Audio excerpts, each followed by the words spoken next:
Lieve Herrejot, darf me nog kriechen, want me der Abraham al had je zien. Of deed me dat wie veel u zagen, op de leeftijd dan niet meer. Lieve Herrejot, darf me nog kriechen, want de kinderen zich spritsen met vergif. Of moest me dan maar Luther zagen, me krietsen net niet in de grif. Lieve Herrejot, darf me kriechen, want de kinderen met Weihnachten of Nieuwjaar niet komen, je het woord die een zondje zat. Zo ja de klinkkinger die werden afgenomen, dan is veel kapot gemaakt. Lieve Herrejot, darf me kriechen, na zoveel jaar, wenn me op je werk aan dich zet, du brauchst niet met te komen, du bist voor ons nuus mee weet.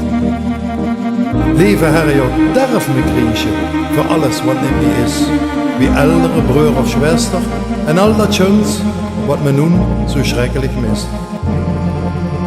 Lieve Herrejot, darf me überhaupt nog kriechen, heutzutage für Freud of leed. Ich mein, het is bestimmt niet kingisch, wenn ook in zijn oude kriechen deed. Lieve Herrejot, me broeg zich zeker toch niet te schamen. We mensen kriechen, wenn het moest. Den troon en laag weer toch samen, en maat je er minstens los.